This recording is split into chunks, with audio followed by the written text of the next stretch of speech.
ഒട്ടുമിക്ക എല്ലാവരുടെയും ഡൗട്ടാണ് Interstellar IMAX അല്ലാത്ത തിയേറ്ററുകളിൽ എവിടെ കാണണം എന്നുള്ളത്.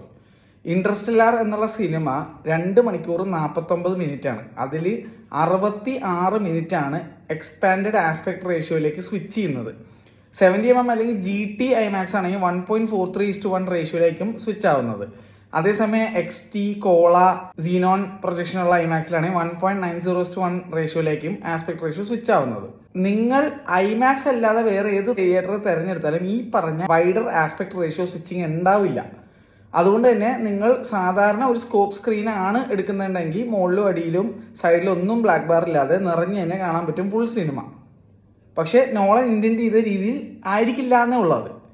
നിങ്ങൾ അഥവാ PXLോ ബിഗ് പിക്സോ എപ്പിക് സ്ക്രീനോ അങ്ങനെ എന്തെങ്കിലും ഒരു സിനിമ തിയേറ്ററിലാണ് നിങ്ങൾ ഈ സിനിമ കാണാൻ പോകുന്നുണ്ടെങ്കിൽ മുകളിലും അടിയിലും സിനിമയുടെ ത്രൂ ഔട്ട് റൺ ടൈമിൽ ബ്ലാക്ക് ബാർസ് ഉണ്ടാവും. ലെറ്റർ ബോക്സിംഗ് എന്ന് കൂടെ പറയും.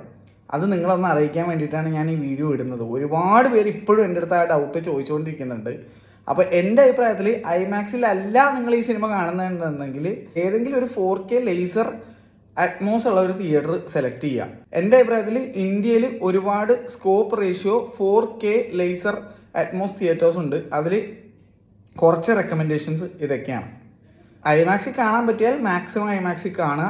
ഇല്ലെങ്കിൽ നിങ്ങൾ ഫ്ലാറ്റ് റേഷ്യോ സ്ക്രീൻ എടുക്കാതെ സ്കോപ്പ് റേഷ്യോ സ്ക്രീൻ എടുത്ത് കാണാൻ പറയും. കാരണം ഐമാക്സിൽ നമ്മൾ ടിക്കറ്റ് എടുക്കുന്നത് കഴിഞ്ഞാൽ എന്തിനാ ആ വൈഡർ ആസ്പെക്ട് റേഷ്യോ കാണാനാണ്.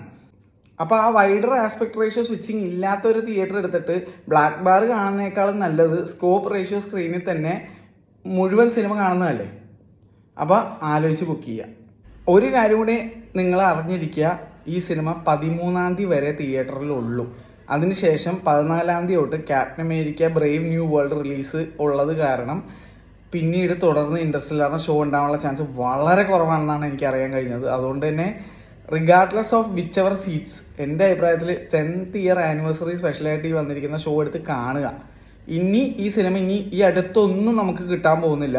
അതുകൊണ്ട് regardless of where the theatres IMAX ആണെങ്കിൽ എവിടെയാണെന്ന് വെച്ച് സീറ്റ് എടുത്തോ. കാരണം എൻ്റെ ഒരു അഭിപ്രായത്തിൽ ഐമാക്സിൽ എവിടെ ഇരുന്ന് കണ്ടാലും നിങ്ങൾക്ക് നല്ല എക്സ്പീരിയൻസ് ആയിരിക്കും.